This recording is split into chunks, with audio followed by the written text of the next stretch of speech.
जय श्री राम दोस्तों, आपका स्वागत है ममता हिंदी कहानियां चैनल में। यहाँ पर आपको मिलेंगी दिल को छू जाने वाली प्रेरणादायक कहानियां। अगर आपको हमारी कहानियां पसंद आए तो वीडियो को लाइक करें, चैनल को सब्सक्राइब करें और अपने सुझाव कमेंट में जरूर दें। आपके सहयोग से आपका अपना चैनल ज्यादा से ज्यादा लोगों तक पहुंच पाए। धन्यवाद।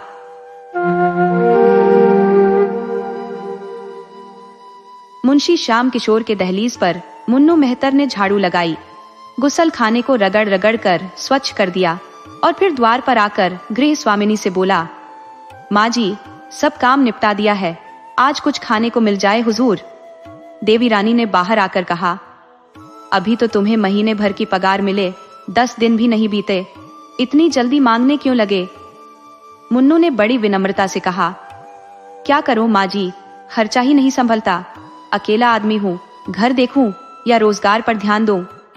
देवी ने मुस्कुराते हुए कहा, तो शादी क्यों नहीं कर लेते?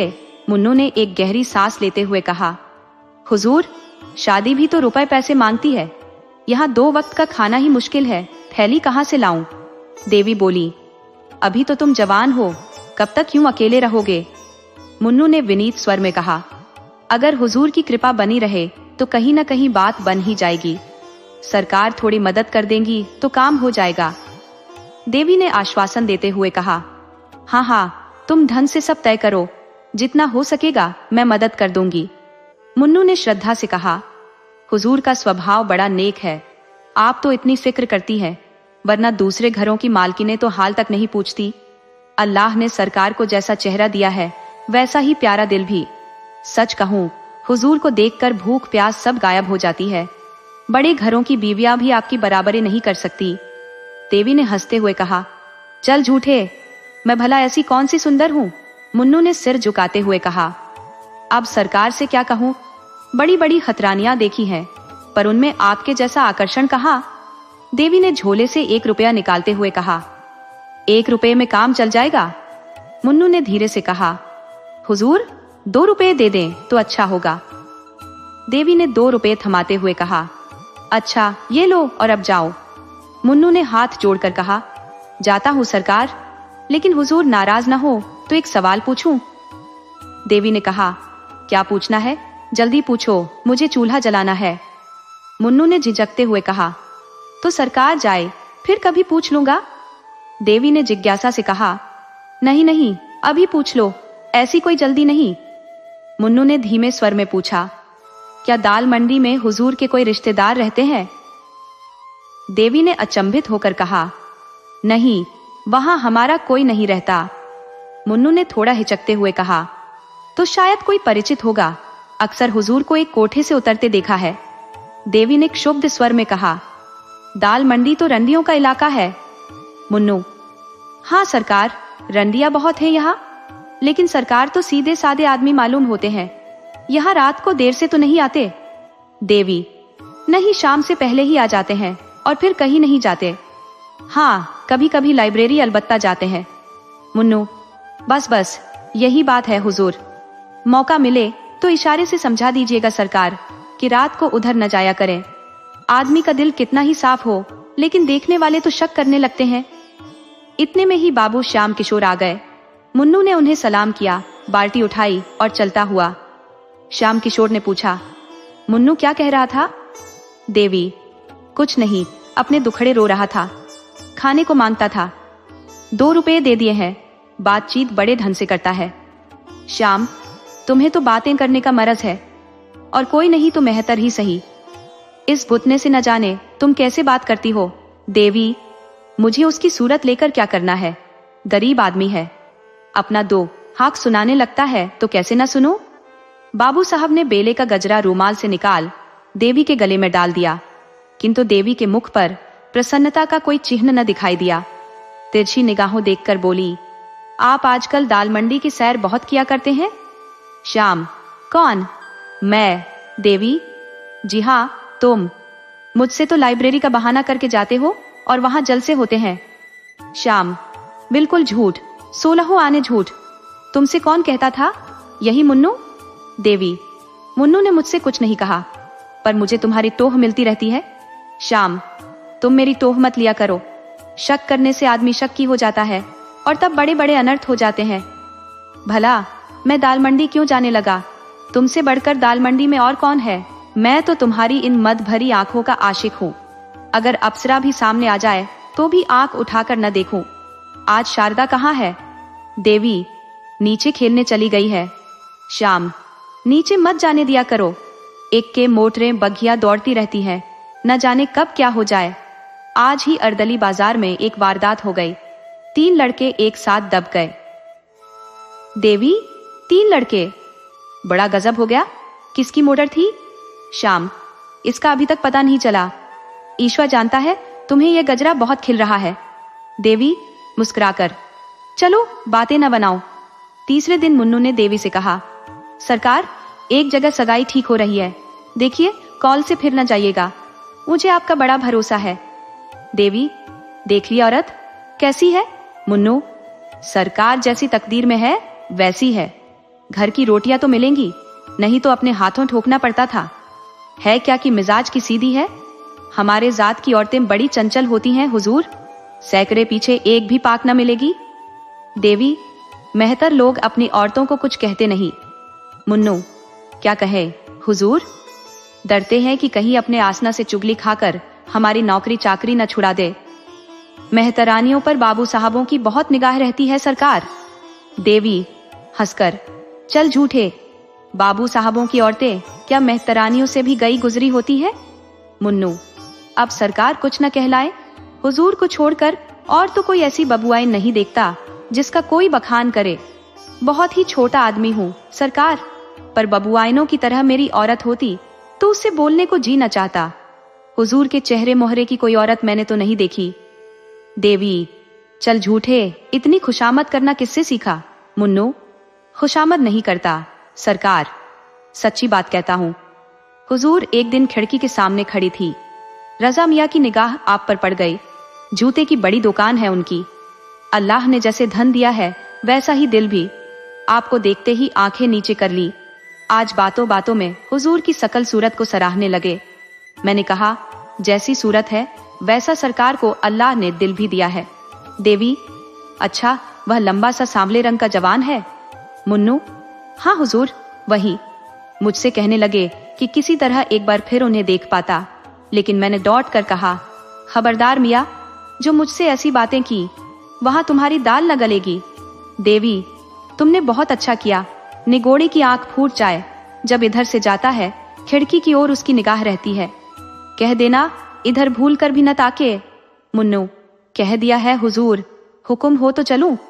और तो कुछ साफ नहीं करना है, सरकार के आने की वेला हो गई है। मुझे देखेंगे तो कहेंगे ये क्या बातें कर रहा है। देवी, ये रोटियां लेते जाओ, आज चूल्हे से बच जाओगे। मुन्नू, अल्लाह हुजूर को सलामत रखे। मेरा तो यही जी चाहता है कि इसी दरवाजे पर पड़ा रहूं और एक टुकड़ा खा लिया करूं। सच कहता हूं, हुजूर को देखकर भूख प्यास जाती रहती है। मुन्नू जा ही रहा था कि बाबू श्याम किशोर ऊपर आ पहुंचे। मुन्नू की पिछली बात उनके कान में पड़ गई थी। मुन्नू ज्यों ही नीचे गया, बाबू साहब देवी से बोले, मैंने तुमसे कह दिया था कि मुन्नू को मुंह न लगाओ, पर तुमने मेरी बात न मानी। छोटे आदमी एक घर की बात दूसरे घर पहुंचा देते हैं, इन्हें कभी मुंह न लगाना चाहिए। भूख प्यास बंद होने की क्या बात थी? देवी, क्या जाने भूख प्यास कैसी, ऐसी तो कोई बात न थी। श्याम, थी क्यों नहीं, मैंने साफ सुना। देवी, मुझे तो ख्याल नहीं आता, होगी कोई बात, मैं कौन उसकी सब बातें बैठी सुना करती हूँ। श्याम, तो क्या यह दीवार से बातें करता है? देखो नीचे एक आदमी इस खिड़की की तरफ ताकता चला जाता है। इसी मोहल्ले का मुसलमान का लौंडा है, जूते की दुकान करता है। तुम क्यों इस खिड़की पर खड़ी रहा करती हो? देवी, चिक तो पड़ी हुई है। श्याम, चिक के पास खड़ी होने से बाहर का आदमी तुम्हें साफ देख सकता है। देवी, ये मुझे मालूम न था, अब कभी खिड़की खोलूंगी ही नहीं। श्याम, हाँ फायदा क्या, मुन्नू को अंदर मत आने दिया करो। देवी, गुसल खाना कौन साफ करेगा? श्याम, खैर आए, मगर उससे बातें न करनी चाहिए। आज एक नया थिएटर आया है, चलो देख आए। सुना है इसके एक्टर बहुत अच्छे हैं। इतने में शारदा नीचे से मिठाई का दोना लिए दौड़ती हुई आई। देवी ने पूछा, अरे ये मिठाई किसने दी? शारदा, राजा भैया ने तो दी है, कहते थे तुमको अच्छे अच्छे खिलौने ला दूंगा। श्याम, राजा भैया कौन है? शारदा, वही तो है जो अभी इधर से गए हैं। श्याम, वही तो नहीं जो लंबा सा सांवले रंग का आदमी है? शारदा, हाँ हाँ वही वही, मैं अब उनके घर रोज जाऊंगी। देवी, क्या तू उसके घर गई थी? शारदा, वही तो गोद में उठाकर ले गए थे। श्याम, तू नीचे खेलने मत जाया कर, किसी दिन मोटर के नीचे दब जाएगी, देखती नहीं कितनी मोटरें आती रहती हैं। शारदा, राजा भैया कहते थे तुम्हें मोटर पर हवा खिलाने ले चलेंगे। श्याम, तुम बैठी बैठी क्या किया करती हो जो तुमसे एक लड़की की निगरानी भी नहीं हो सकती? देवी, इतनी बड़ी लड़की को संदूक में बंद करके नहीं रखा जा सकता। श्याम, तुम जवाब देने में तो बहुत तेज हो, ये मैं जानता हूं। ये क्यों नहीं कहती कि बातें करने से फुर्सत नहीं मिलती? देवी, बातें मैं किससे करती हूं, यहां तो कोई पड़ोसिन भी नहीं। श्याम, मुन्नू तो है ही है। देवी, ओठ दबाकर, मुन्नू, क्या मेरा कोई सगा है जिससे बैठी बातें किया करती हूं? गरीब आदमी है, अपना दुख रोता है तो क्या कह दूं? मुझसे तो दुत्कारते नहीं बनता। श्याम, खैर खाना बना लो, 9 बजे तमाशा शुरू हो जाएगा, 7 बज गए हैं। देवी, तुम जाओ देख आओ, मैं न जाऊंगी। श्याम, तुम ही तो महीनों से तमाशे की रट लगाए हुए थी, अब क्या हो गया? क्या तुमने कसम खा ली है कि यह जो बात कहे वह कभी न मानूंगी? देवी, जाने क्यों तुम्हारा ऐसा ख्याल है, मैं तो तुम्हारी इच्छा पाकर ही कोई काम करती हूँ। मेरे जाने से कुछ और पैसे खर्च हो जाएंगे और रुपये कम पड़ जाएंगे तो तुम मेरी जान खाने लगोगे, यही सोचकर मैंने कहा था। अब तुम कहते हो तो चली चलूंगी, तमाशा देखना किसे बुरा लगता है? 9 बजे श्याम किशोर एक तांगे पर बैठकर देवी और शारदा के साथ थिएटर देखने चले। सड़क पर थोड़ी ही दूर गए थे कि पीछे से एक और तांगा आ पहुंचा। इस पर रजा बैठा हुआ था और उसके बगल में, हाँ उसके बगल में बैठा था मुन्नू मेहतर, जो बाबू साहब के घर में सफाई करता था। देवी ने उन दोनों को देखते ही सिर झुका लिया। उसे आश्चर्य हुआ कि रजा और मुन्नू में इतनी गाढ़ी मित्रता है कि रजा उसे तांगे पर बैठाकर सैर कराने ले जाता है। शारदा रजा को देखते ही बोल उठी, बाबूजी देखो, वह राजा भैया आ रहे हैं, ताली बजाकर। राजा भैया, इधर देख, हम लोग तमाशा देखने जा रहे हैं। रजा ने मुस्कुरा दिया, मगर बाबू साहब मारे क्रोध के तिलमिला उठे। उन्हें ऐसा मालूम हुआ कि ये दुष्ट केवल मेरा पीछा करने के लिए आ रहे हैं, इन दोनों में जरूर साठ गांठ है, नहीं तो रजा मुन्नू को साथ क्यों लेता? उनसे पीछा छुड़ाने के लिए उन्होंने तांगे वाले से कहा, और तेज ले चलो, देर हो रही है। तांगा तेज हो गया। रजा ने भी अपना तांगा तेज किया। बाबू साहब ने जब तांगे को धीमा करने को कहा तो रजा का तांगा भी धीमा हो गया। आखिर बाबू साहब ने झुंझलाकर कहा, तुम तांगे को छावनी की ओर ले चलो, हम थिएटर देखने नहीं जाएंगे। तांगे वाले ने उनकी ओर कुतूहल से देखा और तांगा फेर दिया। रजा का तांगा भी फिर गया। बाबू साहब को इतना क्रोध आ रहा था कि रजा को ललकारूं, पर डरते थे कि कहीं झगड़ा हो गया तो बहुत से आदमी जमा हो जाएंगे और व्यर्थ ही झेप होंगी। लहू का घूंट पीकर रह गए। अपने ही ऊपर झुंझलाने लगे कि नाहक आया। क्या जानता था कि ये दोनों शैतान सिर पर सवार हो जाएंगे। मुन्नू को तो कल ही निकाल दूंगा। बारे रजा का तांगा कुछ दूर चलकर दूसरी तरफ मुड़ गया और बाबू साहब का क्रोध कुछ शांत हुआ, किंतु अब थिएटर जाने का समय न था। छावनी से घर लौट आए। देवी ने कोठे पर आकर कहा, मुफ्त में तांगे वाले को 2 रुपये देने पड़े।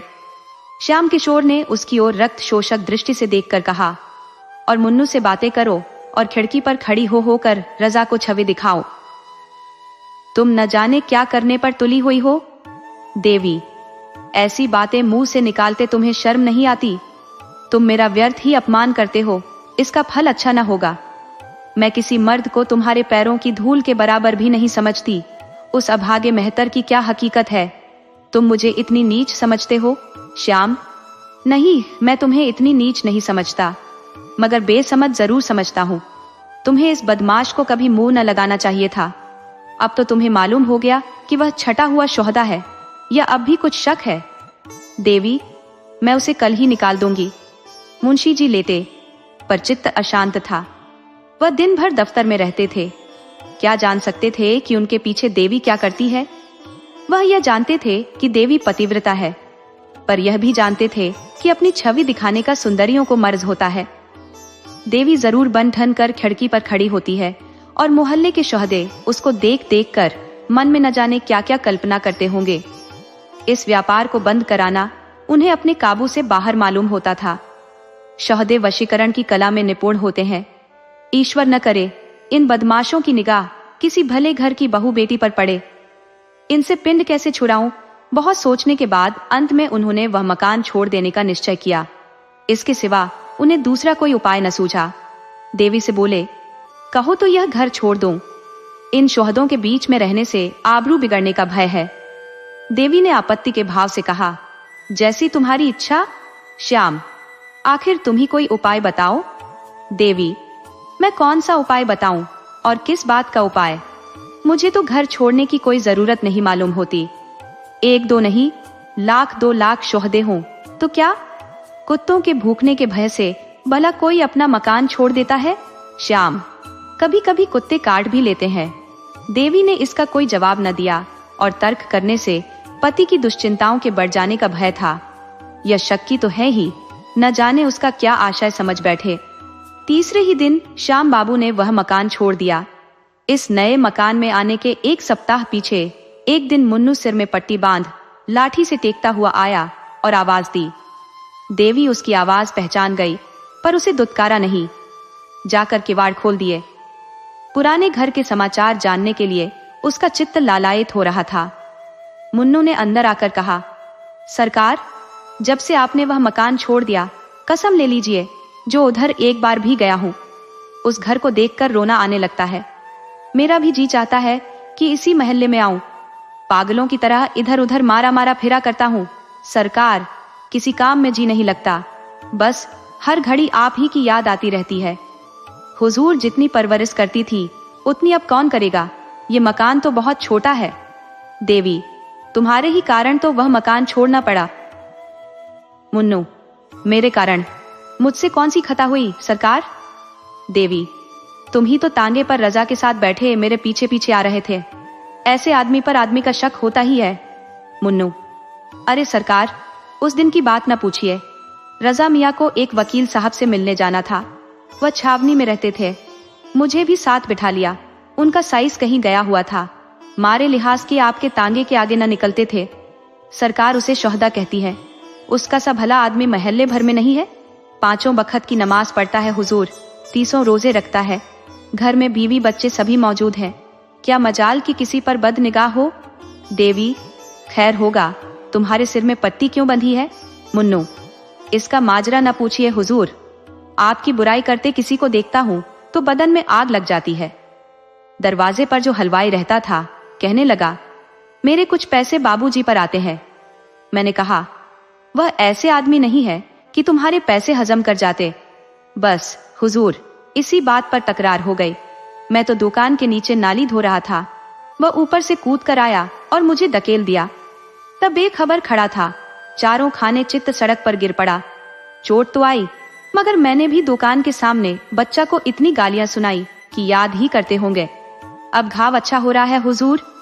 देवी, राम राम, नाहक लड़ाई लेने गए।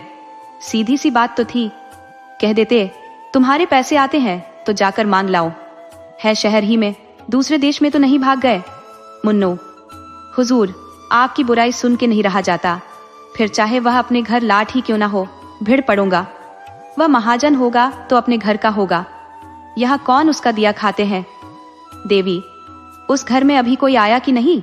मुन्नू, कई आदमी देखने आए हुजूर, मगर जहाँ आप रह चुकी हैं वहाँ अब दूसरा कौन रह सकता है? हम लोगों ने उन लोगों को भड़का दिया। रजा मियाँ तो हुजूर उसी दिन से खाना पीना छोड़ बैठे हैं। बिटिया को याद करके रोया करते हैं। हुजूर को हम गरीबों की याद काहे को आती होगी? देवी, याद क्यों नहीं आती? मैं आदमी नहीं हूँ। जानवर तक थान छूटने पर 2-4 दिन चारा नहीं खाते। ये पैसे लो, कुछ बाजार से लाकर खा लो, भूखे होंगे। मुन्नू, हुजूर की दुआ से खाने की तंगी नहीं है। आदमी का दिल देखा जाता है हुजूर, पैसा की कौन बात है। आपका दिया तो खाते ही है। हुजूर का मिजाज ऐसा है कि आदमी बिना कौड़ी का गुलाम हो जाता है। तो अब चलूंगा। हुजूर, बाबूजी आते होंगे। कहेंगे ये शैतान यहाँ फिर आ पहुंचा। देवी, अभी उनके आने में बड़ी देर है। मुन्नू, ओहो, एक बात तो भूला ही जाता था। रजा मियाँ ने बिटिया के लिए ये खिलाने दिए थे। बातों में ऐसा भूल गया कि इनकी सुध ही न रही। कहाँ है बिटिया? देवी, अभी तो मदरसे से नहीं आई, मगर इतने खिलाने लाने की क्या जरूरत थी? अरे, रजा ने तो गजब ही कर दिया। भेजना ही था तो 2-4 आने के खिलाने भेज देते। अकेली मेम 3-4 रुपए से कम की ना होगी। कुल मिलाकर 30-35 रुपए से कम के खिलाने नहीं है। मुन्नू, क्या जाने सरकार, मैंने तो कभी खिलाने नहीं खरीदे। 30-35 रुपए के होंगे तो उनके लिए कौन सी बड़ी बात है। अकेली दुकान से 50 रुपए रोज की आमदनी है हुजूर। देवी, नहीं, इनको लौटा ले जाओ। इतने खिलौने लेकर वह क्या करेगी? मैं सिर्फ एक मेम रखे लेती हूँ। मुन्नो, हुजूर, रजा मियाँ को बड़ा रंज होगा। मुझे तो जीता ही न छोड़ेंगे। बड़े ही मोहब्बती आदमी है हुजूर। बीबी 2-4 दिन के लिए मैके चली जाती है तो बेचैन हो जाते हैं। सहसा शारदा पाठशाला से आ गई और खिलौने देखते ही उस पर टूट पड़ी। देवी ने डॉट कर कहा, क्या करती है, क्या करती है? मेम ले ले, और सब लेकर क्या करेगी? शारदा, मैं तो सब लूंगी। मेम को मोटर पर बैठा कर दौड़ाऊंगी। कुत्ता पीछे पीछे दौड़ेगा। इन बर्तनों में गुड़िया के खाने बनाऊंगी। कहाँ से आए हैं अम्मा, बता दो। देवी, कहीं से नहीं आए, मैंने देखने को मंगवाए थे। तो इनमें से कोई एक ले ले। शारदा, मैं सब लूंगी मेरी अम्मा। ना, सब ले लीजिए। कौन लाया है अम्मा? देवी, मुन्नू, तुम खिलौने लेकर जाओ, सिर्फ एक मेम रहने दो। शारदा, कहाँ से लाए हो मुन्नू, बता दो। उन्नू, तुम्हारे राजा भैया ने तुम्हारे लिए भेजे हैं। शारदा, राजा भैया ने भेजे हैं? ओ हो, नाच कर। राजा भैया बड़े अच्छे हैं। कल अपनी सहेलियों को दिखाऊंगी। किसी के पास ऐसे खिलौने न निकलेंगे। देवी, अच्छा मुन्नू, तुम अब जाओ। रजा मियाँ से कह देना फिर यहाँ खिलौने न भेजे। मुन्नू चला गया तो देवी ने शारदा से कहा, ला बेटी, तेरे खिलौने रख दूं। बाबूजी देखेंगे तो बिगड़ेंगे और कहेंगे कि रजा मियाँ के खिलौने क्यों लिए, तोड़ तोड़ कर फेंक देंगे। भूल कर भी उनसे खिलौनों की चर्चा न करना। शारदा, हाँ अम्मा, रख दो, बाबूजी तोड़ देंगे। देवी, उनसे कभी मत कहना कि राजा भैया ने खिलौने भेजे हैं, नहीं तो बाबूजी राजा भैया को मारेंगे और तुम्हारे कान भी काट लेंगे। कहेंगे लड़की भिखमंगी है, सबसे खिलौने मांगती फिरती है। शारदा, हाँ अम्मा, रख दो, बाबूजी तोड़ देंगे। इतने में बाबू श्याम किशोर भी दफ्तर से आ गए। भौहें छड़ी हुई थी। आते ही बोले, वह शैतान मुन्नू इस मोहल्ले में भी आने लगा। मैंने आज उसे देखा। क्या यहाँ भी आया था? देवी ने हिचकिचाते हुए कहा, हाँ आया तो था। श्याम, और तुमने आने दिया? मैंने मना न किया था कि उसे कभी अंदर कदम न रखने देना। देवी, आकर द्वार खटखटाने लगा तो क्या करती? श्याम, उसके साथ वह शुहदा भी रहा होगा। देवी, उसके साथ और कोई नहीं था। श्याम, तुमने आज भी न कहा होगा यहाँ मत आया कर। देवी, मुझे तो इतना ख्याल ना रहा, और अब वह यहाँ क्या करने आएगा? श्याम, जो करने आज आया था वही करने फिर आएगा। तुम मेरे मुंह में कालिक लगाने पर तुली हो। देवी ने क्रोध से ऐंठ कर कहा, मुझसे तुम ऐसी ऊट पटांग बातें मत किया करो, समझ गए? तुम्हें ऐसी बातें मुंह से निकालते शर्म भी नहीं आती? एक बार पहले भी तुमने कुछ ऐसी ही बातें कही थी, आज फिर तुम वही बातें कर रहे हो। अगर तीसरी बार ये शब्द मैंने सुने तो नतीजा बुरा होगा, इतना कह देती हूँ। तुमने मुझे कोई वेश्या समझ लिया है? श्याम, मैं नहीं चाहता कि वह मेरे घर आए।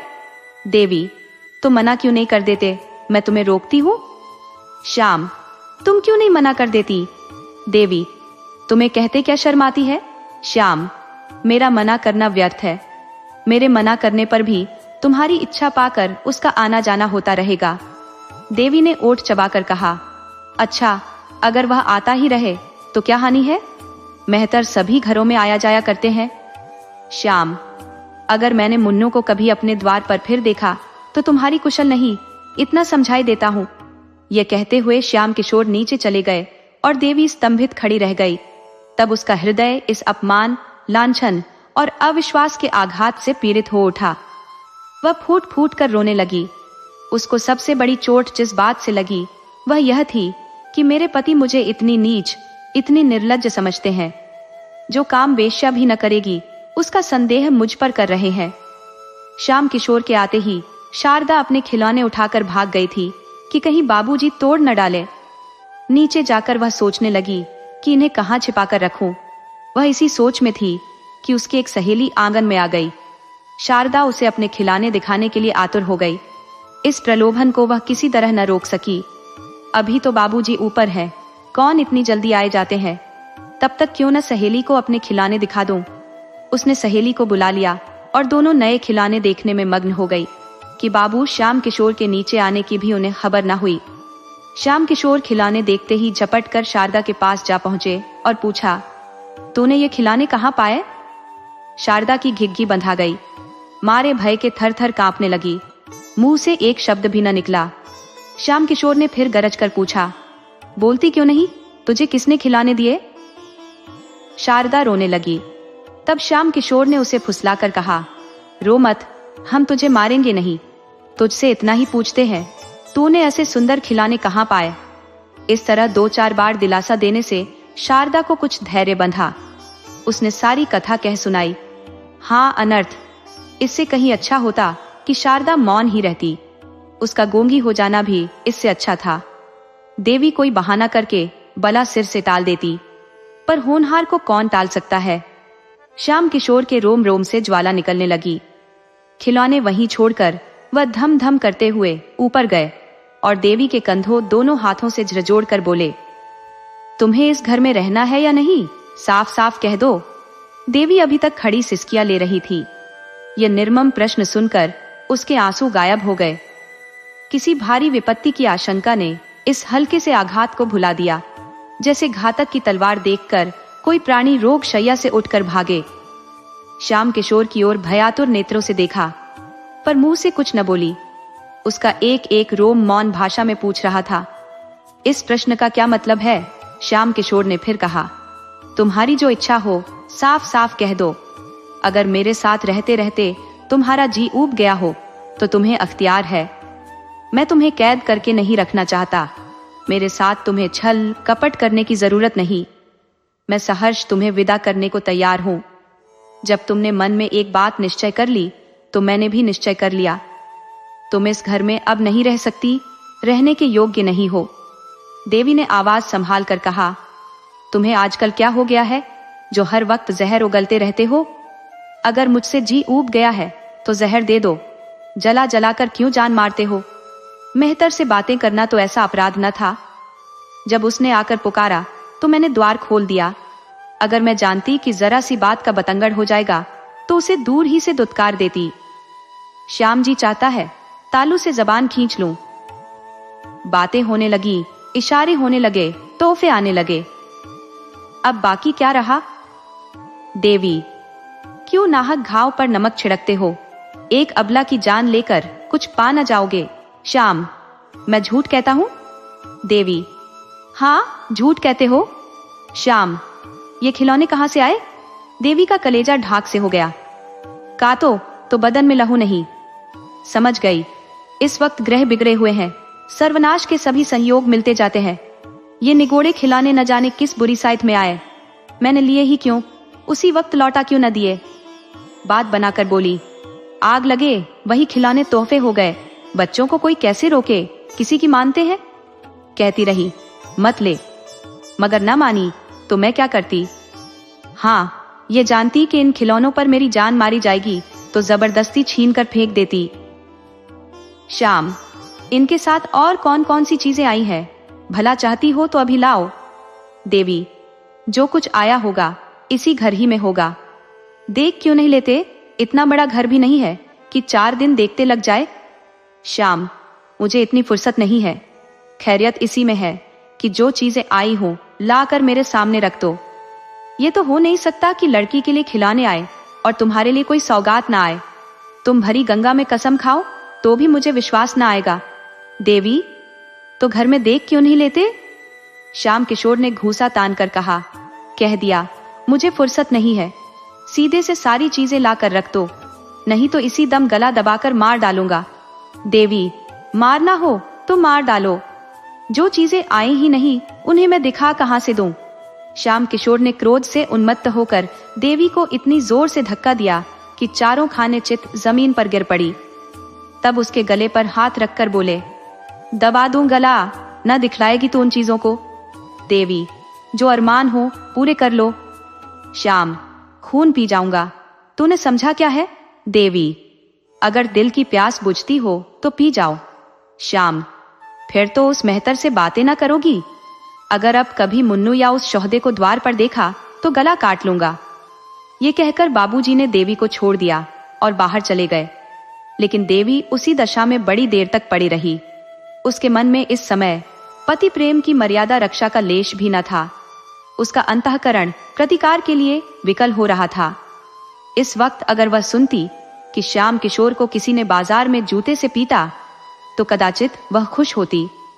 कई दिनों तक पानी से भीगने के बाद आज यह झोंका पाकर प्रेम की दीवार भूमि पर गिर पड़ी और मान की रक्षा करने वाली कोई साधना न रही।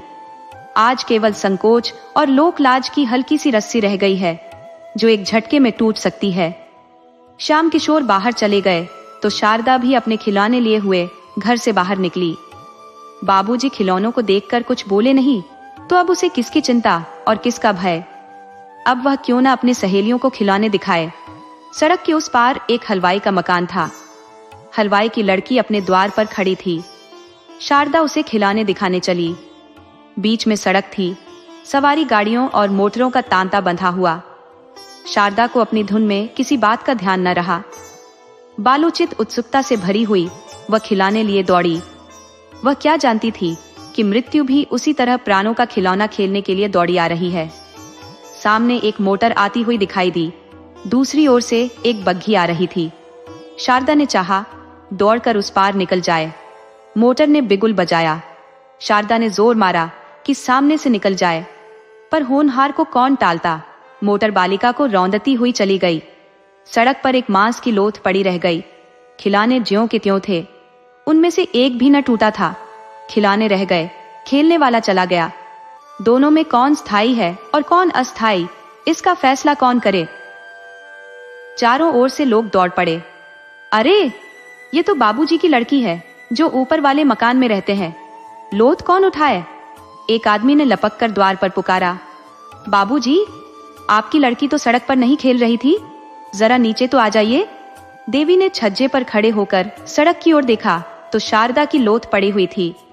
चीख मारकर बेतहाशा नीचे दौड़ी और सड़क पर आकर बालिका को गोद में उठा लिया। उसके पैर कांपने लगे। इस वज्रपात ने उसे स्तंभित कर दिया। रोना भी ना आया। मोहल्ले के कई आदमी पूछने लगे, बाबूजी कहाँ गए हैं, उनको कैसे बुलाया जाए। देवी क्या जवाब देती। वह तो संज्ञाहीन हो गई थी। लड़की की लाश गोद में लिए उसके रक्त से अपने वस्त्रों को भिगोती आकाश की ओर ताक रही थी, मानो देवता से पूछ रही हो, क्या सारी विपत्तियां मुझी पर। अंधेरा होता जाता था, पर बाबूजी का पता नहीं। कुछ मालूम भी नहीं वह कहाँ गए हैं। धीरे धीरे 9 बजे, पर अब तक बाबूजी न लौटे। इतनी देर तक बाहर न रहते थे, क्या आज ही उन्हें भी गायब होना था। 10 बज गए। अब देवी रोने लगी। उसे लड़की की मृत्यु का इतना दुख न था जितना अपनी असमर्थता का। वह कैसे शव की दाह क्रिया करेगी, कौन उसके साथ जाएगा। क्या इतनी रात गए कोई उसके साथ चलने पर तैयार होगा। अगर कोई न गया तो क्या उसे अकेली ही जाना पड़ेगा। क्या रात भर लोथ पड़ी रहेगी। ज्यों ज्यों सन्नाटा होता जाता था, देवी को भय होता था। वह पछता रही थी कि शाम ही को क्यों न इसे लेकर चली गई। 11 बजे थे। सहसा किसी ने द्वार खोला। देवी उठकर खड़ी हो गई। समझी बाबूजी आ गए। उसका हृदय उमड़ आया और वह रोती हुई बाहर आई। पर आह, यह बाबूजी न थे, ये पुलिस के आदमी थे जो इस मामले की तहकीकात करने आए थे। 5 बजे की घटना थी। तहकीकात होने लगी 11 बजे। आखिर थानेदार भी तो आदमी है, वह भी तो संध्या समय घूमने फिरने जाता ही है। घंटे भर तक तहकीकात होती रही। देवी ने देखा अब संकोच से काम न चलेगा। थानेदार ने उससे जो कुछ पूछा उसका उत्तर उसने निसंकोच भाव से दिया। जरा भी न शर्माई, जरा भी न झिझकी। थानेदार भी दंग रह गया। जब सबके बयान लिखकर दारोगा जी चलने लगे तो देवी ने कहा, आप उस मोटर का पता लगाएंगे? दारोगा, अब तो शायद ही उसका पता लगे। देवी, तो उसको कुछ सजा ना होगी? दारोगा, मजबूरी है, किसी को नंबर भी तो मालूम नहीं। देवी, सरकार इसका कुछ इंतजाम नहीं करती? गरीबों के बच्चे इसी तरह कुचले जाते रहेंगे। दारोगा, इसका क्या इंतजाम हो सकता है?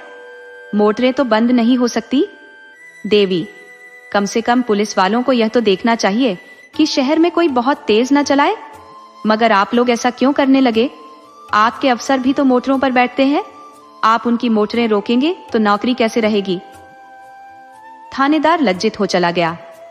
जब लोग सड़क पर पहुंचे तो एक सिपाही ने कहा, मेहरिया बड़ी तनमन दिखात है। थानेदार, अजी जी, इसने तो मेरा नाटका बंद कर दिया। किस गजब का हुस्न पाया है। मगर कसम ले लो, जो मैंने एक बार भी उसकी तरफ निगाह की हो, ताकने की हिम्मत ही न पड़ती थी। बाबू श्याम किशोर 12 बजे के बाद नशे में चूर घर पहुंचे। उन्हें यह खबर रास्ते ही में मिल गई थी। रोते हुए घर में दाखिल हुए। देवी भरी बैठी थी। सोच रखा था आज चाहे जो हो जाए पर फटकारूंगी जरूर। पर उनको रोते देखा तो सारा गुस्सा गायब हो गया। खुद भी रोने लगी। दोनों बड़ी देर तक रोते रहे। इस विपत्ति ने दोनों के हृदयों को एक दूसरे की ओर बड़े जोर से खींचा। उन्हें ऐसा ज्ञात हुआ कि उनमें फिर पहले का सा प्रेम जागृत हो गया है। प्रातः काल जब लोग दाह क्रिया करके लौटे तो श्याम किशोर ने देवी की ओर स्नेह से देखकर करुण स्वर में कहा, तुम्हारा जी अकेले कैसे लगेगा? देवी, तुम 10-5 दिन की छुट्टी न ले सकोगे? श्याम, यही तो मैं भी सोचता हूँ, 15 दिन की छुट्टी ले लूं। श्याम बाबू दफ्तर छुट्टी लेने चले गए। इस विपत्ति में भी आज देवी का हृदय जितना प्रसन्न था उतना उधर महीनों से न हुआ। बालिका को खोकर वह विश्वास और प्रेम पा गई थी और यह उसके आंसू पहुंचने के लिए कुछ कम न था। आह अभागिनी, खुश मत हो। तेरे जीवन का वह अंतिम कांड होना अभी बाकी है जिसकी आज तो कल्पना भी नहीं कर सकती। दूसरे दिन बाबू श्याम किशोर घर ही पर थे कि मुन्नू ने आकर सलाम किया। श्याम किशोर ने जरा खड़ी आवाज में पूछा, क्या है जी, तुम क्यों बार बार यहाँ आया करते हो? मुन्नू बड़े दीन भाव से बोला, मालिक, कल की बात जो सुनता है उसी को रंज होता है। मैं तो हुजूर का गुलाम ठहरा, अब नौकर नहीं हो तो क्या, सरकार का नमक तो खा चुका हूँ। भला वह कभी हड्डियों से निकल सकता है। कभी कभी हाल हवाल पूछने आ जाता हूँ। जब से कल वाली बात सुनी है हुजूर, ऐसा कलक हो रहा है कि क्या कहूँ। कैसी प्यारी प्यारी बच्ची थी कि देखकर दुख दूर हो जाता था। मुझे देखते ही मुन्नू मुन्नू करके दौड़ती थी। जब गैरों का यह हाल है तो हुजूर के दिल पर जो कुछ बीत रही होगी हुजूर ही जानते होंगे। श्याम बाबू कुछ नर्म होकर बोले, ईश्वर की मर्जी में इंसान का क्या चारा। मेरा तो घर ही अंधेरा हो गया, अब यहाँ रहने को जी नहीं चाहता। मुन्नू, मालकिन तो और भी बेहाल होंगी। श्याम, हुआ ही चाहे, मैं तो उसे शाम सवेरे खिला लिया करता था। माँ तो दिन भर साथ रहती थी। मैं तो काम धंधों में भूल भी जाऊंगा, वह कहाँ भूल सकती है। उनको तो सारी जिंदगी का रोना है। पति को मुन्नू से बातें करते सुनकर देवी ने कोठे पर से आंगन की ओर देखा। मुन्नू को देखकर उसकी आंखों में बेअख्तियार आंसू भर आए। बोली, मुन्नू, मैं तो लुट गई। मुन्नू, हुजूर अब सब्र कीजिए, रोने धोने से क्या फायदा। यही सब अंधेर देखकर तो कभी कभी अल्लाह मियाँ को जालिम कहना पड़ता है। जो बेईमान है, दूसरों का गला काटते फिरते हैं, उनसे अल्लाह मियाँ भी डरते हैं। जो सीधी और सच्चे हैं, उन्हीं पर आफत आती है। मुन्नू देवी को दिलासा देता रहा। श्याम बाबू भी उसकी बातों का समर्थन करते जाते थे। जब वह चला गया तो बाबू साहब ने कहा, आदमी तो कुछ बुरा नहीं मालूम होता। देवी ने कहा, मोहब्बती आदमी है, रंज न होता तो यहाँ क्यों आता। 15 दिन गुजर गए। बाबू साहब फिर दफ्तर जाने लगे। मुन्नू इस बीच में फिर कभी ना आया। अब तक तो देवी का दिन पति से बातें करने में कट जाता था, लेकिन अब उनके चले जाने पर उसे बार बार शारदा की याद आती। प्राय सारा दिन रोते ही कटता था। मोहल्ले की 2-4 नीच जाति की औरतें आती थी, लेकिन देवी का उनसे मन न मिलता था। वे झूठी सहानुभूति दिखाकर देवी से कुछ ऐंठना चाहती थी। एक दिन कोई 4 बजे मुन्नू फिर आया और आंगन में खड़ा होकर बोला, मालकिन, मैं हूँ मुन्नू, जरा नीचे आ जाइएगा। देवी ने ऊपर ही से पूछा, क्या काम है? कहो तो। मुन्नू, जरा आइए तो। देवी नीचे आई तो मुन्नू ने कहा, रजा मियाँ बाहर खड़े हैं और हुजूर से मातम पुरसी करते हैं। देवी ने कहा, जाकर कह दो, ईश्वर की जो मर्जी थी वह हुई। रजा दरवाजे पर खड़ा था। ये बातें उसने साफ सुनी। बाहर ही से बोला, खुदा जानता है, जब से यह खबर सुनी है दिल के टुकड़े हुए जाते हैं। मैं जरा दिल्ली चला गया था, आज ही लौट कर आया हूँ। अगर मेरी मौजूदगी में यह वारदात हुई होती तो और तो क्या कर सकता था, मगर मोटर वाले को बिला सजा कराए न छोड़ता, चाहे वह किसी राजा ही की मोटर होती। सारा शहर छान डालता। बाबू साहब चुपके होके बैठ रहे। यह भी कोई बात है? मोटर चलाकर क्या कोई किसी की जान ले लेगा? फूल सी मासूम बच्ची को जालिमों ने मार डाला। हाय, अब कौन मुझे राजा भैया कहकर पुकारेगा? खुदा की कसम, उसके लिए दिल्ली से टोकरी भर खिलाने ले आया हूँ। क्या जानता था कि यहाँ यह सितम हो गया। मुन्नू देख, यह तावीज ले जाकर बहू जी को दे दे, इसे अपने जोड़े में बांध लेंगी। खुदा ने चाहा तो उन्हें किसी तरह की दहशत या खटका न रहेगा। उन्हें बुरे बुरे ख्वाब दिखाई देते होंगे, रात को नींद उचट जाती होगी, दिल घबराया करता होगा। ये सारी शिकायतें इस तावीज से दूर हो जाएंगी। मैंने एक पहुंचे हुए फकीर से यह तावीज लिखाया है। इसी तरह से रजा और मुन्नो उस वक्त तक एक न एक बहाने से द्वार से न टले, जब तक बाबू साहब आते न दिखाई दिए। श्याम किशोर ने उन दोनों को जाते देख लिया। ऊपर जाकर गंभीर भाव से बोले, रजा क्या करने आया था? देवी, यूं ही मातम पुरसी करने आया था। आज दिल्ली से आया है, यह खबर सुनकर दौड़ा आया था। श्याम, मर्द मर्दों से मातम पुरसी करते हैं या औरतों से? देवी, तुम न मिले तो मुझी से शोक प्रकट करके चला गया। श्याम, इसके यह माने है कि जो आदमी मुझसे मिलने आए वह मेरे न रहने पर तुमसे मिल सकता है, इसमें कोई हरज नहीं। क्यों? देवी, सबसे मिलने मैं थोड़े ही जा रही हूं। श्याम, तो रजा क्या मेरा साला है या ससुरा? देवी, तुम तो जरा जरा सी बात पर झल्लाने लगते हो। श्याम, ये जरा सी बात है?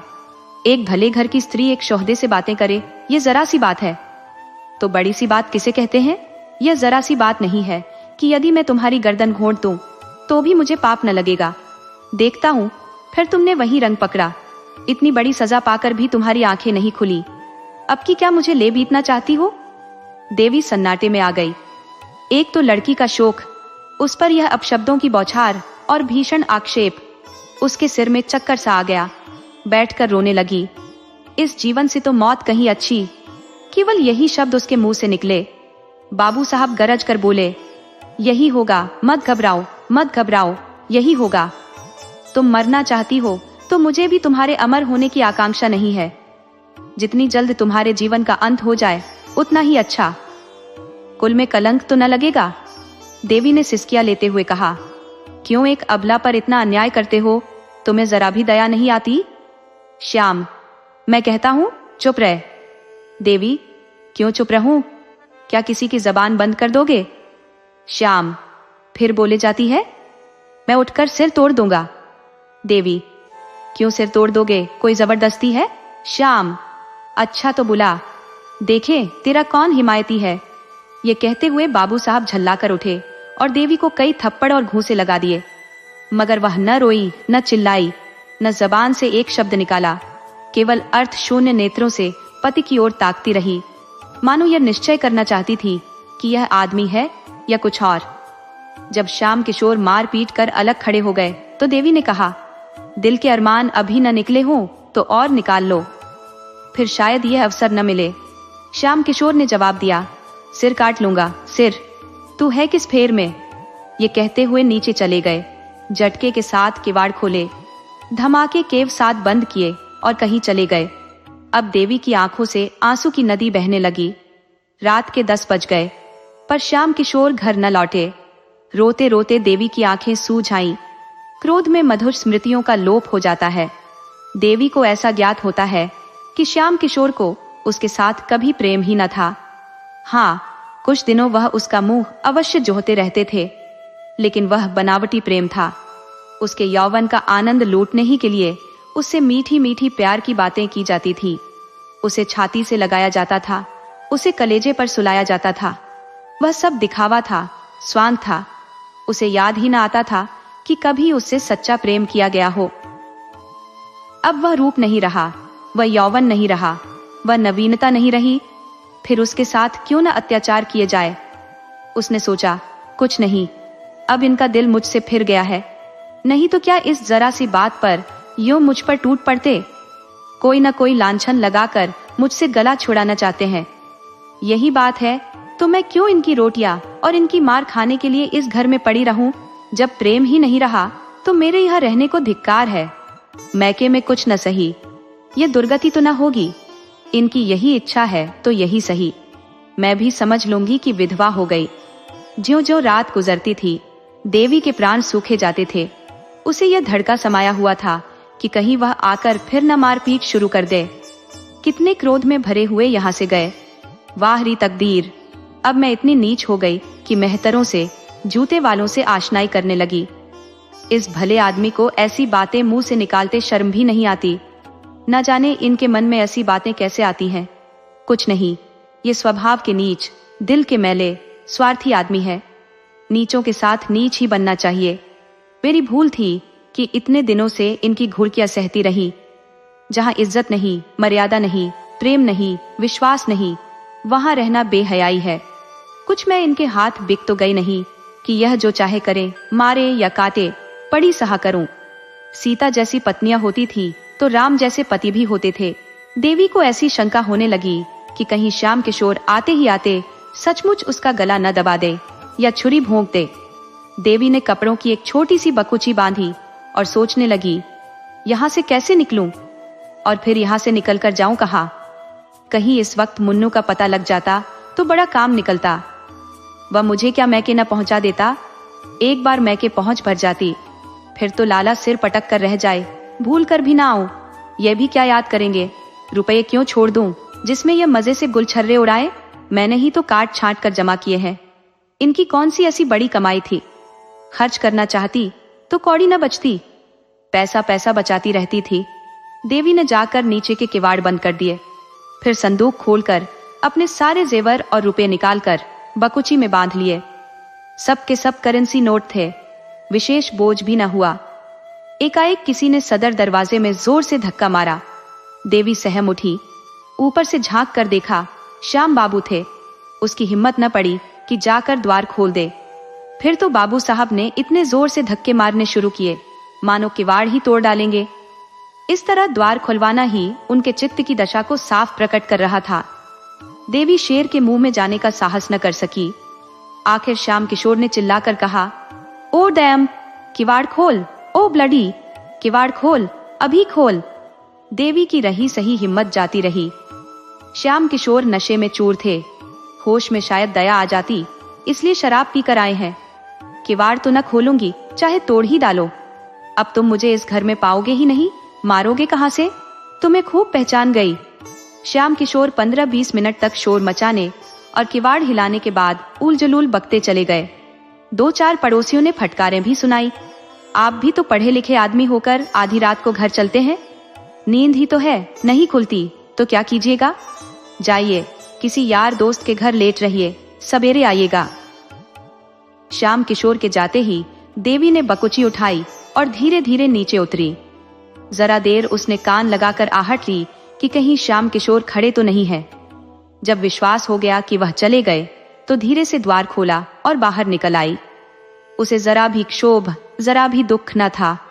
बस केवल एक इच्छा थी कि यहाँ से बचकर भाग जाऊं। कोई ऐसा आदमी न था जिस पर वो भरोसा कर सके, जो इस संकट में काम आ सके। था तो बस वही मुन्नो मेहतर। अब उसी के मिलने पर उसकी सारी आशाएं अवलंबित थी। उसी से मिलकर वह निश्चय करेगी कि कहाँ जाए, कैसे रहे। मैके जाने का अब उसका इरादा न था। उसे भय होता था कि मैके में श्याम किशोर से वह अपनी जान न बचा सकेगी। उसे यहाँ न पाकर वह अवश्य उसके मैके जाएंगे और उसे जबरदस्ती खींच लाएंगे। वह सारी यातनाएं, सारे अपमान सहने को तैयार थी। केवल श्याम किशोर की सूरत नहीं देखना चाहती थी। प्रेम अपमानित होकर द्वेष में बदल जाता है। थोड़ी ही दूर पर चौराहा था। कई तांगे वाले खड़े थे। देवी ने एक इक्का किया और उससे स्टेशन चलने को कहा।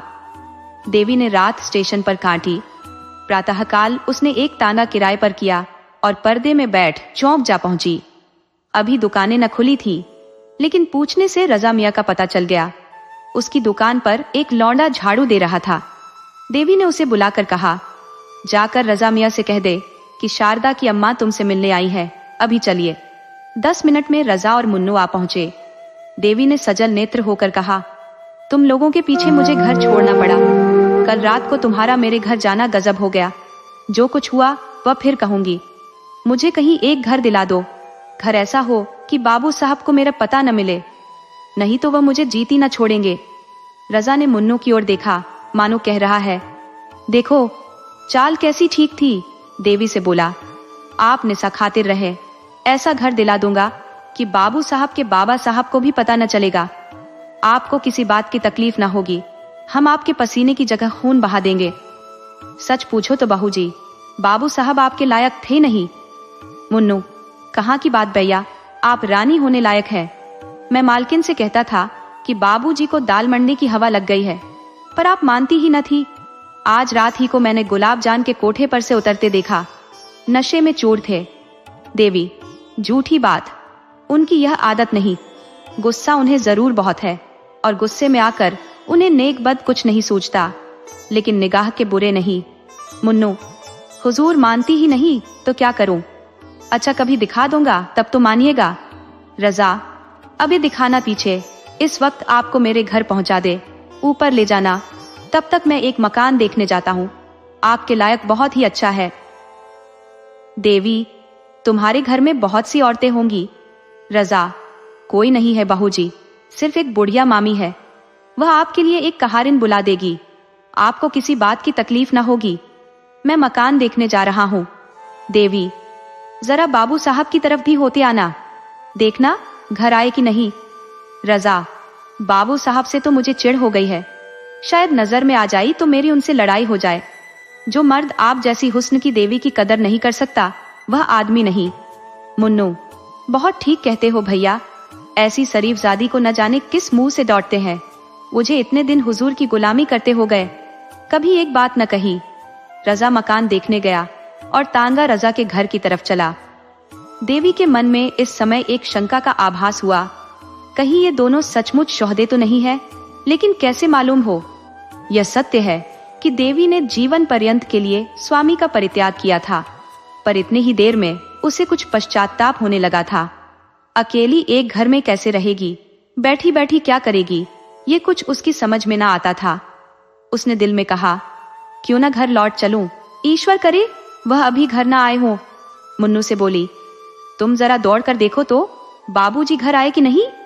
मुन्नू, आप चलकर आराम से बैठे, मैं देख आता हूँ। देवी, मैं अंदर न जाऊंगी। मुन्नू, खुदा की कसम खा के कहता हूँ, घर बिल्कुल खाली है। आप हम लोगों पर शक करती है। हम वह लोग हैं कि आपका हुक्म पाए तो आग में कूद पड़े। देवी इक्के से उतरकर अंदर चली गई। चिड़िया एक बार पकड़ जाने पर भी फड़फड़ाई, किंतु पैरों में लासा लगे होने के कारण उड़ न सकी और शिकारी ने उसे अपनी झोली में रख लिया। वह अभागिनी क्या फिर कभी आकाश में उड़ेगी? क्या फिर उसे डालियों पर चहकना नसीब होगा? श्याम किशोर सवेरे घर लौटे तो उनका चित्त शांत हो गया था। उन्हें शंका हो रही थी कि कदाचित देवी घर न होगी। द्वार के दोनों पट खुले देखे तो कलेजा सन से हो गया। इतने सवेरे किवाड़ों का खुला रहना अमंगल सूचक था। एक क्षण द्वार पर खड़े होकर अंदर की आहट ली। कोई आवाज न सुनाई दी। आंगन में गए, वहां भी सन्नाटा, ऊपर चारों तरफ सोना, घर काटने को दौड़ रहा था। श्याम किशोर ने अब जरा सतर्क होकर देखना शुरू किया। संदूक में रुपये नदारत, गहने का संदूक भी खाली। अब क्या भ्रम हो सकता था? कोई गंगा स्नान के लिए जाता है तो घर के रुपये नहीं उठा ले जाता। वह चली गई। अब इसमें लेश मात्र भी संदेह नहीं था। यह भी मालूम था कि वह कहाँ गई है। शायद इसी वक्त लपक कर जाने से वह वापस भी लाई जा सकती है, लेकिन दुनिया क्या कहेगी। श्याम किशोर ने अब चारपाई पर बैठकर ठंडे दिल से इस घटना की विवेचना करनी शुरू की। इसमें तो संदेह न था कि रजा और उसके पिट्ठू मुन्नू ने ही बहकाया है। आखिर बाबूजी का कर्तव्य क्या था? उन्होंने वह पुराना मकान छोड़ दिया, देवी को बार बार समझाया। इसके उपरांत वह क्या कर सकते थे? क्या मारना अनुचित था? अगर एक क्षण के लिए अनुचित ही मान लिया जाए तो क्या देवी को इसी तरह घर से निकल जाना चाहिए था? कोई दूसरी स्त्री जिसके हृदय में पहले ही से विष न भर गया हो, केवल मार खाकर घर से निकल जाती। अवश्य ही देवी का हृदय कलुषित हो गया है। बाबू साहब ने फिर सोचा, अभी जरा देर में मेहरी आएगी, वह देवी को घर में न देखकर पूछेगी तो क्या जवाब दूंगा?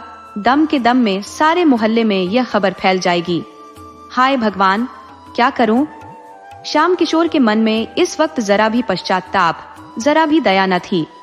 अगर देवी किसी तरह उन्हें मिल सकती तो वह उसकी हत्या कर डालने में जरा भी पसोपेश न करते। उसका घर से निकल जाना, चाहे आवेश के सिवा उसका और कोई कारण न हो, उनकी निगाह में अक्षम्य था। क्रोध बहुधा विरक्ति का रूप धारण कर लिया करता है। श्याम किशोर को संसार से घृणा हो गई। जब अपनी पत्नी ही दगा कर जाए तो किसी से क्या आशा की जाए? जिस स्त्री के लिए हम जीते भी हैं और मरते भी, जिसको सुखी रखने के लिए हम अपने प्राणों का बलिदान कर देते हैं, जब वह अपनी न हुई तो फिर दूसरा कौन अपना हो सकता है? इसी स्त्री को प्रसन्न रखने के लिए उन्होंने क्या नहीं किया। घर वालों से लड़ाई की, भाइयों से नाता तोड़ा, यहाँ तक कि वे अब उनकी सूरत भी नहीं देखना चाहते। उसकी कोई ऐसी इच्छा न थी जो उन्होंने पूरी न की हो। उसका जरा सा सिर भी दुखता था तो उनके हाथों के तोते उड़ जाते थे। रात की रात उसकी सेवा शुश्रूषा में बैठे रह जाते थे। वही स्त्री आज उनसे दगा कर गई। केवल एक गुंडे के बहकाने में आकर उनके मुंह में कालिख लगा गई। गुंडों पर इल्जाम लगाना तो एक प्रकार से मन को समझाना है। जिसके दिल में खोट ना हो उसे कोई क्या बहका सकता है। जब इस स्त्री ने धोखा दिया तो फिर समझना चाहिए कि संसार में प्रेम और विश्वास का अस्तित्व ही नहीं, ये केवल भावुक प्राणियों की कल्पना मात्र है। ऐसे संसार में रहकर दुआख और दुराशा के सिवा और क्या मिलता है? हाँ दुष्टा, ले, आज से तू स्वतंत्र है, जो चाहे कर। अब कोई तेरा हाथ पकड़ने वाला नहीं रहा। जिसे तू प्रियतम कहते नहीं थकती थी, उसके साथ तूने यह कुटिल व्यवहार किया। चाहूं तो तुझे अदालत में घसीट कर इस पाप का दंड दे सकता हूँ, मगर क्या फायदा? इसका फल तुझे ईश्वर देंगे। श्याम किशोर चुपचाप नीचे उतरे, न किसी से कुछ कहा न सुना। द्वार खुले छोड़ दिए और गंगा तट की ओर चले। दोस्तों, आपको कहानी कैसी लगी? अपने सुझाव कमेंट करना न भूले। तो चलिए आज की अगली कहानी शुरू करते हैं।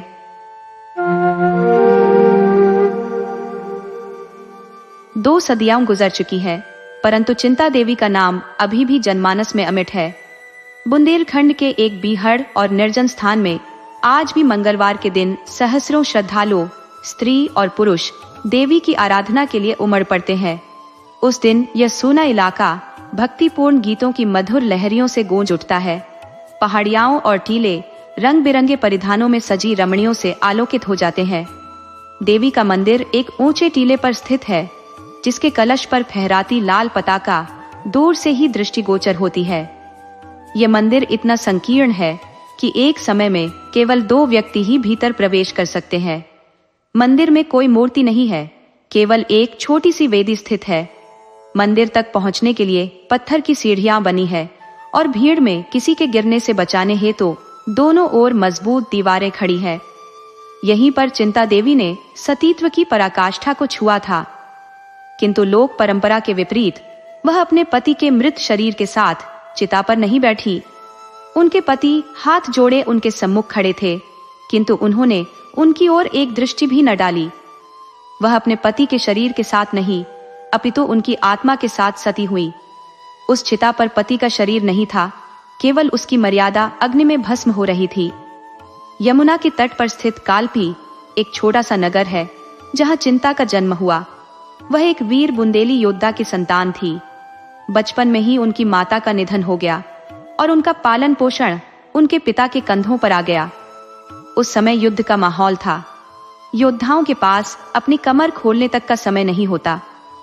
वे घोड़े की पीठ पर भोजन करते और वहीं झपकी लेते।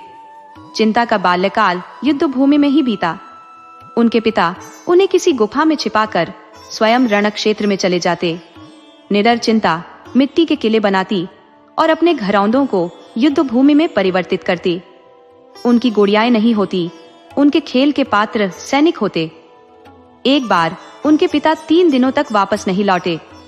चिंता एक पहाड़ी की गुफा में बैठकर कल्पना में एक ऐसा अजेय किला रच रही थी जिसे कोई शत्रु भेद न सके। तीसरे दिन उनके पिता के कुछ साथी रोते हुए वहां पहुंचे। चिंता ने प्रश्न किया, दादाजी कहाँ है? तुम सब क्यों रो रहे हो? उत्तर में कोई कुछ न बोला, बस उनकी रुलाई तेज हो गई। चिंता ने तुरंत समझ लिया कि उनके पिता वीरगति को प्राप्त हो चुके हैं। उस 13 वर्षीय बालिका की आंखों में आंसू की एक बूंद भी न आई। उनके चेहरे पर न दुख की छाया थी, न ही कोई आह निकली। मुस्कुराते हुए उन्होंने कहा, यदि उन्होंने रणभूमि में वीरगति पाई है तो यह शोक नहीं, उत्सव का समय है। इससे श्रेष्ठ अंत किसी योद्धा के लिए क्या हो सकता है? एक सिपाही ने चिंतित स्वर में कहा, हमें तुम्हारी चिंता है, तुम अब कहाँ रहोगी? चिंता ने गंभीरता से कहा, इसकी तुम कुछ चिंता न करो दादा, मैं अपने बाप की बेटी हूँ। जो कुछ उन्होंने किया वही मैं भी करूंगी। अपनी मातृभूमि को शत्रुओं के पंजे से छुड़ाने में उन्होंने प्राण दे दिए। मेरे सामने भी वही आदर्श है। जाकर अपने आदमियों को संभालिए। मेरे लिए एक घोड़ा और हथियारों का प्रबंध कर दीजिए। ईश्वर ने चाहा तो आप लोग मुझे किसी से पीछे न पाएंगे, लेकिन यदि मुझे पीछे हटते देखना तो तलवार के एक हाथ से इस जीवन का अंत कर देना। यही मेरी आपसे विनय है। जाइए, अब विलंब न कीजिए। सिपाहियों को चिंता के ये वीर वचन सुनकर कुछ भी आश्चर्य नहीं हुआ। हाँ, उन्हें यह संदेह अवश्य हुआ कि क्या कोमल बालिका अपने संकल्प पर दृढ़ रह सकेगी। 5 वर्ष बीत गए। समस्त प्रांत में चिंता देवी की धाक बैठ गई। शत्रुओं के कदम उखड़ गए। वह विजय की सजीव मूर्ति थी।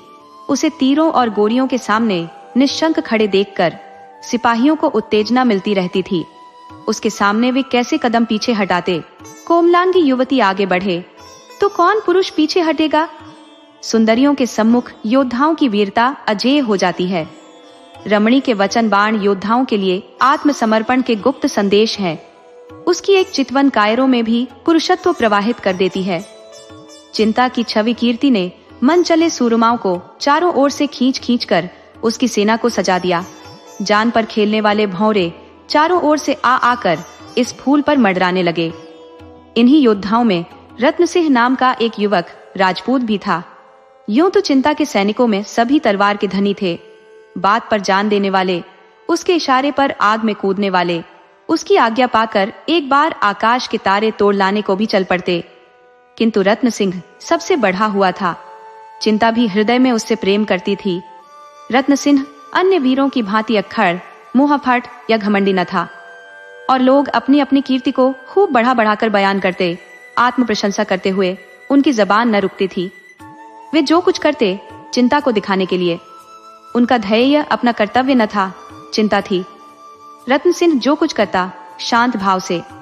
अपनी प्रशंसा करना तो दूर रहा, वह चाहे कोई शेर ही क्यों न मार आए, उसकी चर्चा तक न करता। उसकी विनयशीलता और नम्रता संकोच की सीमा से भिड़ गई थी। औरों के प्रेम में विलास था, पर रत्न सिंह के प्रेम में त्याग और तप।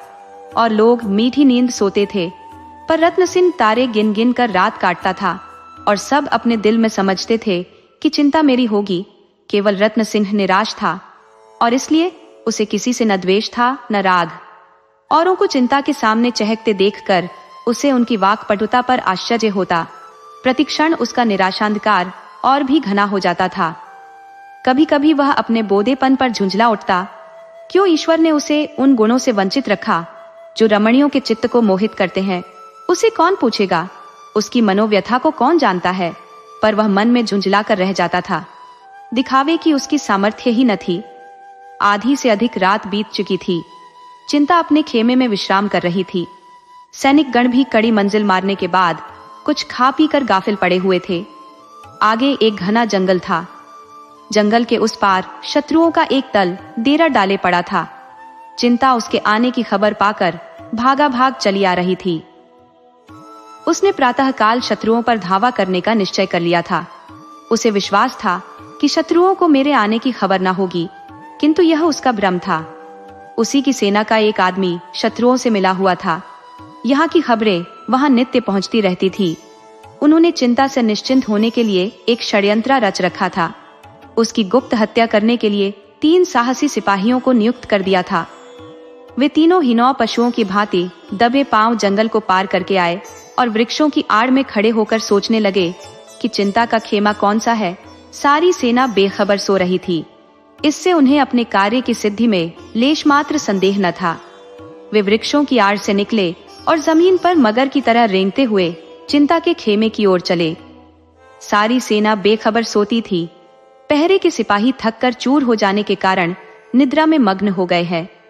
केवल एक प्राणी खेमे के पीछे मारे ठंड के सिकुड़ा हुआ बैठा था। यही रत्न सिंह था। आज उसने यह कोई नई बात न की थी। पड़ावों में उसकी रातें इसी भांति चिंता के खेमे के पीछे बैठे बैठे कटती थी। घातकों की आहट पाकर उसने तलवार निकाल ली और चौंक कर उठ खड़ा हुआ।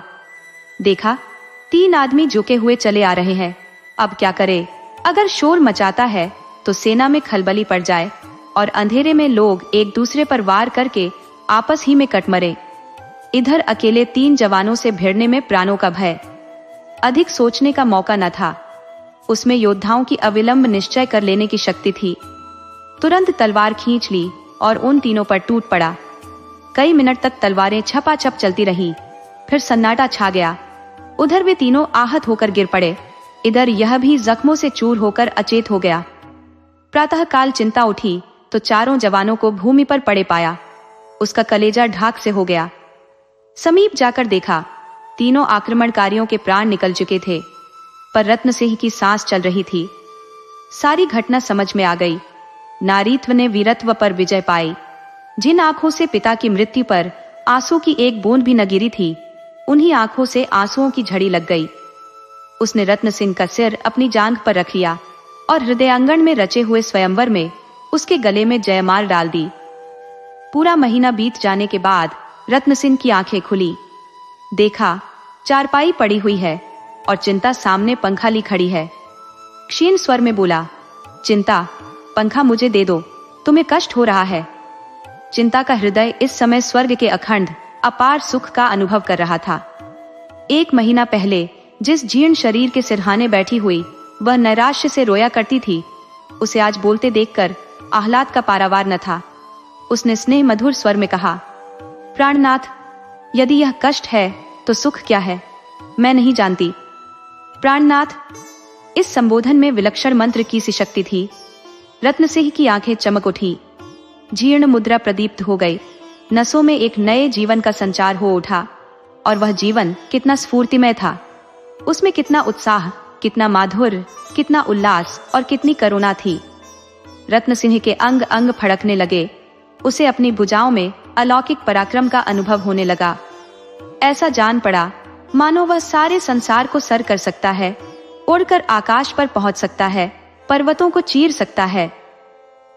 एक क्षण के लिए उस ऐसी तृप्ति हुई मानो उसकी सारी अभिलाषाएं पूरी हो गई है और वह किसी से कुछ नहीं चाहता। शायद शिव को सामने खड़ा देखकर भी वह मुंह फेर लेगा, कोई वरदान न मांगेगा। उसे अब किसी रिद्ध की, किसी पदार्थ की इच्छा न थी। उसे गर्व हो रहा था मानो उससे अधिक सुखी, उससे अधिक भाग्यशाली पुरुष संसार में और कोई न होगा। रत्न सिंह ने उठने की चेष्टा करके कहा, बिना तप के सिद्धि नहीं मिलती। चिंता अब भी अपना वाक्य पूरा भी न कर पाई थी कि उसी प्रसंग में बोली, हाँ, आपको मेरे कारण अलबत्ता दुस्सह यातना भोगनी पड़ी। चिंता ने रत्न सिंह को कोमल हाथों से लेटाते हुए कहा, इस सिद्धि के लिए तुमने तपस्या नहीं की थी। झूठ क्यों बोलते हो? तुम केवल एक अबला की रक्षा कर रहे थे। यदि मेरी जगह कोई दूसरी स्त्री होती तो भी तुम इतने ही प्राणपण से उसकी रक्षा करते। मुझे इसका विश्वास है।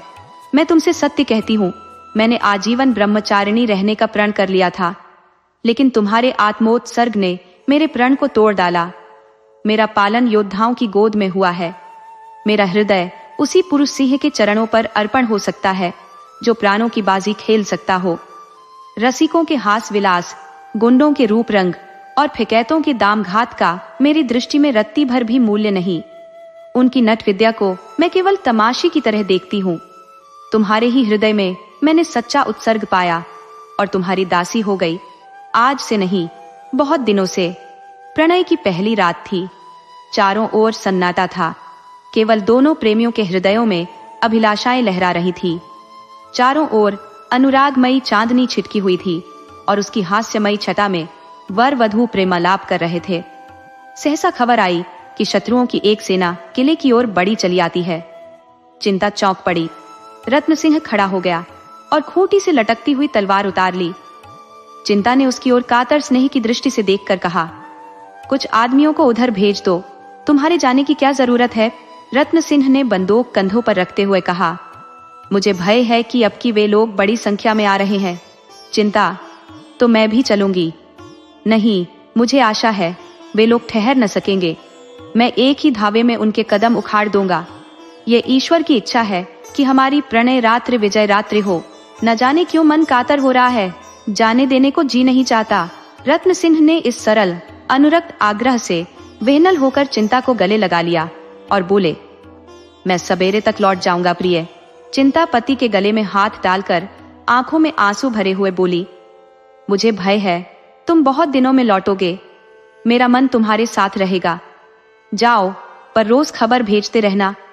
तुम्हारे पैरों पड़ती हूँ। अवसर का विचार करके धावा करना। तुम्हारी आदत है कि शत्रु देखते ही आकुल हो जाते हो और जान पर खेलकर टूट पड़ते हो। तुमसे मेरा यही अनुरोध है कि अवसर देखकर काम करना। जाओ, जिस तरह पीठ दिखाते हो उसी तरह मुंह दिखाओ। चिंता का हृदय कातर हो रहा था। वहां पहले केवल विजय लालसा का आधिपत्य था, अब भोग लालसा की प्रधानता थी। वही वीरबाला जो सिंहने की तरह गरज कर शत्रुओं के कलेजे को खंपा देती थी, आज इतनी दुर्बल हो रही थी कि जब रत्न सिंह घोड़े पर सवार हुआ तो आप उसकी कुशल कामना से मन ही मन देवी की मनौतियां कर रही थी। जब तक वह वृक्षों की ओट में छिप न गया, वह खड़ी उसे देखती रही। फिर वह किले के सबसे ऊंचे बुर्ज पर चढ़ गई और घंटों उसी तरफ ताकती रही। वहां शून्य था। पहाड़ियों ने कभी का रत्न सिंह को अपनी ओट में छिपा लिया था, पर चिंता को ऐसे जान पड़ा था कि वह सामने चले जा रहे हैं। जब उषा की लोहित छवि वृक्षों की आड़ से झांकने लगी तो उसकी मोह विस्मृति टूट गई। मालूम हुआ चारों तरफ शून्य है। वह रोती हुई बुर्ज से उतरी और शैया पर मुंह ढांपकर रोने लगी। रत्न सिंह के साथ मुश्किल से 100 आदमी थे, किंतु सभी मंजे हुए।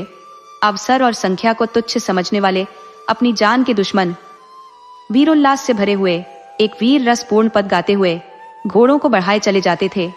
बांकी तेरी पाक सिपाही, इसकी रखना लाज। तेग तवर कुछ काम ना आवे, बख्तर डाल व्यर्थ हो जावे। रखियो मन में लाग, सिपाही बांकी तेरी पाग, इसकी रखना लाज। पहाड़िया इन वीर स्वरों से गूंज रही थी। घोड़ों की टाप ताल दे रही थी। यहां तक कि रात बीत गई। सूर्य ने अपनी लाल आंखें खोल दी और इन वीरों पर अपनी स्वर्ण छटा की वर्षा करने लगा। वहीं रक्तमय प्रकाश में शत्रुओं की सेना एक पहाड़ी पर पड़ाव डाले हुए नजर आई। रत्न सिंह सिर झुकाए, वियोग व्यथित हृदय को दबाए, मंद गति से पीछे पीछे चला जाता था। कदम आगे बढ़ता था, पर मन पीछे हटता। आज जीवन में पहली बार दुश्चिंताओं ने उसे आशंकित कर रखा था। कौन जानता है लड़ाई का अंत क्या होगा। जिस स्वर्ग सुख को छोड़कर वह आया था, उसकी स्मृतियां रह रह कर उसके हृदय को मसोस रही थी। चिंता की सजल आंखें याद आती थी और जी चाहता था घोड़े की रास पीछे मोड़ दे। प्रतिक्षण रणोत्साह क्षीण होता जाता था। सहसा एक सरदार ने समीप आकर कहा, भैया यह देखो, ऊंची पहाड़ी पर शत्रु डेरे डाले पड़े हैं। तुम्हारी अब क्या राय है? हमारी तो ये इच्छा है कि तुरंत उन पर धावा कर दे। गाफिल पड़े हुए हैं, भाग खड़े होंगे। देर करने से वे भी संभल जाएंगे और तब मामला नाजुक हो जाएगा। 1000 से कम न होंगे। रत्न सिंह ने चिंतित नेत्रों से शत्रुदल की ओर देखकर कहा, हाँ मालूम तो होता है। सिपाही, तो धावा कर दिया जाए ना? रत्न, जैसी तुम्हारी इच्छा। संख्या अधिक है, ये सोच लो। सिपाही, इसकी परवाह नहीं, हम इससे बड़ी सेनाओं को परास्त कर चुके हैं। रत्न, यह सच है, पर आग में कूदना ठीक नहीं।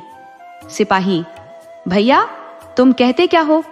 सिपाही का तो जीवन ही आग में कूदने के लिए है। तुम्हारे हुक्म की देर है, फिर हमारा जीवन देखना। रत्न, अभी हम लोग बहुत थके हुए हैं, जरा विश्राम कर लेना अच्छा है। सिपाही, नहीं भैया, उन सबों को हमारी आहट मिल गई तो गजब हो जाएगा। रत्न, तो फिर धावा ही कर दो। एक क्षण में योद्धाओं ने घोड़ों की बागें उठा दी और अस्त्र संभाले हुए शत्रु सेना पर लपके। किंतु पहाड़ी पर पहुंचते ही इन लोगों ने उसके विषय में जो अनुमान किया था वह मिथ्या था। वह सजग ही न थे, स्वयं किले पर धावा करने की तैयारियां भी कर रहे थे। इन लोगों ने जब उन्हें सामने आते देखा तो समझ गए कि भूल हुई, लेकिन अब सामना करने के सिवा चारा ही क्या था। फिर भी वे निराश न थे। रत्नसिंह जैसे कुशल योद्धा के साथ इन्हें कोई शंका न थी। वह इससे भी कठिन अवसरों पर अपने रण कौशल से विजय लाभ कर चुका था। क्या आज वह अपना जौहर न दिखाएगा? सारी आंखें रत्न सिंह को खोज रही थी, पर उसका वहां कहीं पता न था। कहां चला गया ये कोई न जानता था, पर वह कहीं नहीं जा सकता। अपने साथियों को इस कठिन अवस्था में छोड़कर वह कहीं नहीं जा सकता, संभव नहीं। अवश्य ही वह यही है और हारी हुई बाजी को जिताने की कोई युक्ति सोच रहा है। एक क्षण में शत्रु इनके सामने आ पहुंचे। इतनी बहुसंख्यक सेना के सामने ये मुट्ठी भर आदमी क्या कर सकते थे। चारों ओर से रत्न सिंह की पुकार होने लगी, भैया तुम कहां हो? हमें क्या हुक्म देते हो? देखते हो वे लोग सामने आ पहुंचे, पर तुम अब भी मौन खड़े हो। सामने आकर हमें मार्ग दिखाओ, हमारा उत्साह बढ़ाओ। पर अब भी रत्न सिंह न दिखाई दिया। यहाँ तक कि शत्रु दल सिर पर आ पहुंचा और दोनों दलों में तलवारें चलने लगी। बुंदेलों ने प्राण हथेली पर लेकर लड़ना शुरू किया, पर एक को एक बहुत होता है, 1 और 10 का मुकाबला ही क्या। यह लड़ाई न थी, प्राणों का जुआ था। बुंदेलों में निराशा का अलौकिक बल था। खूब लड़े, पर क्या मजाल की कदम पीछे हटे। उनमें अब जरा भी संगठन न था, जिससे जितना आगे बढ़ते बना बढ़ा। अंत क्या होगा इसकी किसी को चिंता न थी। कोई तो शत्रुओं की सफेद चीरता हुआ सेनापति के समीप पहुंच गया, कोई उनके हाथी पर चढ़ने की चेष्टा करते मारा गया। उनका अमानुषिक साहस देखकर शत्रुओं के मुंह से भी वाह वाह निकलती थी, लेकिन ऐसे योद्धाओं ने नाम पाया है, विजय नहीं पाई। 1 घंटे में रंगमंच का पर्दा गिर गया, तमाशा खत्म हो गया। एक आंधी थी जो आई और वृक्षों को उखाड़ती हुई चली गई। संगठित रहकर ये मुट्ठी भर आदमी दुश्मनों के दांत खट्टे कर देते, पर जिस पर संगठन का भार था उसका कहीं पता न था। विजयी मरहठों ने एक एक लाश ध्यान से देखी। रत्न सिंह उसकी आंखों में खटकता था, उसी पर उनके दांत लगे थे। रत्न सिंह के जीते जी उन्हें नींद न आती थी। लोगों ने पहाड़ी की एक एक चट्टान का मंथन कर डाला, पर रत्न न हाथ आया। विजय हुई पर अधूरी।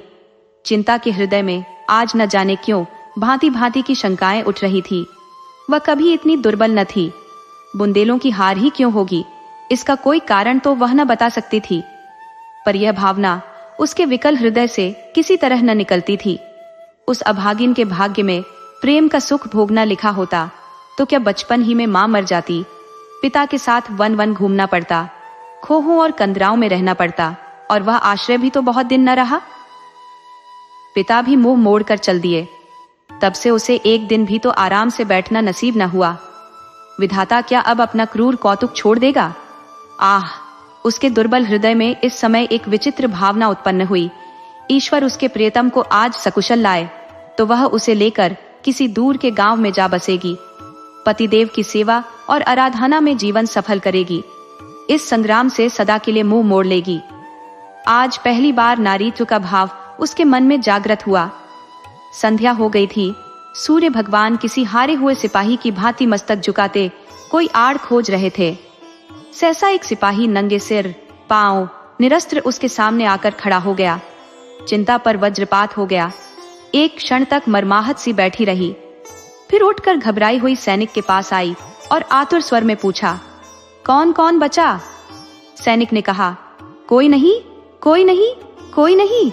चिंता सिर पकड़कर भूमि पर बैठ गई। सैनिक ने फिर कहा, मरहटे समीप आ पहुंचे, समीप आ पहुंचे, बहुत समीप, तो तुरंत चिता तैयार करो, समय नहीं है। अब भी हम लोग तो सिर कटाने को हाजिर ही हैं। तुम्हारी जैसी इच्छा, मेरे कर्तव्य का तो यही अंत है। किला बंद करके हम महीनों लड़ सकते हैं, तो जाकर लड़ो, मेरी लड़ाई अब किसी से नहीं।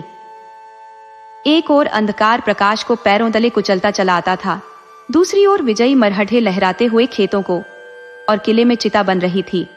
ज्यों ही दीपक जले, चिता में भी आग लगी। सती चिंता 16 श्रृंगार किए अनुपम छवि दिखाती हुई प्रसन्न मुख अग्निमार्ग से पतिलोक की यात्रा करने जा रही थी। चिता की चारों ओर स्त्री और पुरुष जमा थे। शत्रुओं ने किले को घेर लिया है, इसकी किसी को फिक्र न थी। शोक और संतोष से सबके चेहरे उदास और सिर झुके हुए थे। अभी कल इसी आंगन में विवाह का मंडप सजाया गया था। जहां इस समय चिता सुलग रही है, वहीं कल हवन कुंड था। कल भी इसी भांति अग्नि की लपटें उठ रही थी, इसी भांति लोग जमा थे। पर आज और कल के दृश्यों में कितना अंतर है।